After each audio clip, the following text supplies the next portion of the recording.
नमस्कार, मी हनुमान भोंडवे, गट नंबर 51 वडगाव कोल्हाटी महायुतीचा उमेदवार आणि माझ्याबरोबर गण क्रमांक 101 मधून बाळासाहेब गाडे उभे आहेत. त्याचप्रमाणे गण क्रमांक 102 मधून रत्नमालाताई ढमढरे उभे आहेत आणि आमचा प्रचार आज जवळपास संपत आलेला आहे आणि आम्ही घरोघरी डोअर टू डोअर त्या ठिकाणी जाऊन नागरिकांना भेटलो.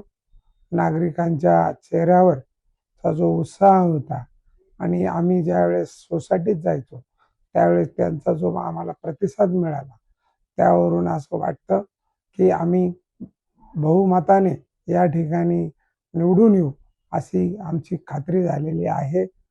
आणि जे काही आमदार साहेबांनी, आमच्या पालकमंत्रींनी, खासदार साहेबांनी जी काही विकास कामे केलेली आहेत त्याच्यावर जनता खुश आहे आणि त्यामुळं शिवसेना पक्षावर जनतेचा विश्वास आहे. परंतु अजून काही कामे बाकी आहेत. ती कामे म्हणजे मुलांसाठी चांगलं क्रीडांगण पाहिजे. या ठिकाणी महिला, मुलं, अबालवृद्ध यांच्यासाठी एक चांगलं या ठिकाणी गार्डन पाहिजे. त्याचप्रमाणे या ठिकाणी जो कचऱ्याची समस्या निर्माण झालेली आहे ती कचऱ्याची समस्या निवारण करण्याची गरज या ठिकाणी निर्माण झालेली आहे. त्याचप्रमाणे या ठिकाणी जो काही क्राईम रेट वाढलेला आहे तो कमी करण्यासाठी प्रयत्न करण्याची गरज आहे. आणि इतक्या मोठ्या परिसरामध्ये एकाही ठिकाणी सार्वजनिक शौचालय नसल्यामुळे अनेक अडचणी त्या ठिकाणी महिलांना येतात.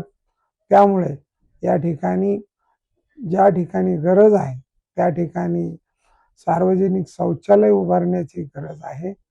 आणि या 5-6 गोष्टी आम्ही निवडून आल्यानंतर निश्चित त्याचा पाठपुरावा करणार आहोत आणि त्या उत्कृष्ट पद्धतीने या ठिकाणी त्याची आम्ही उभारणी करू आणि या जनतेला अजून एक चांगल्या दर्जाचं जीवनमान देण्याचा प्रयत्न करू.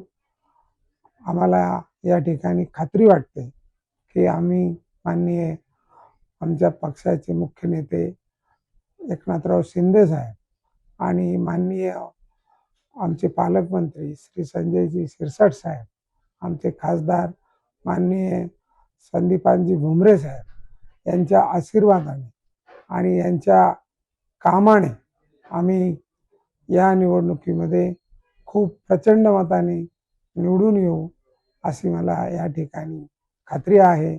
आणि तो कौल आज आम्हाला जनतेने दिलेला आहे.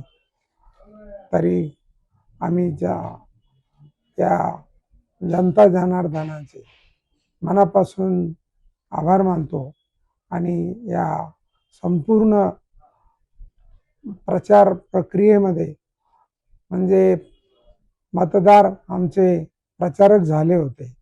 इतकी चांगली परिस्थिती आम्हाला या ठिकाणी पाहायला मिळाली.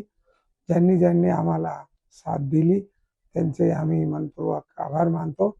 आणि निवडून आल्यावर ज्या ज्या समस्या या बाजीनगरमध्ये आहेत त्या सर्व समस्या आम्ही सोडवण्याचं सर्व जनतेला आश्वासन दिलेलं आहे. जय हिंद, जय महाराष्ट्र. है ना, जरा सिरियस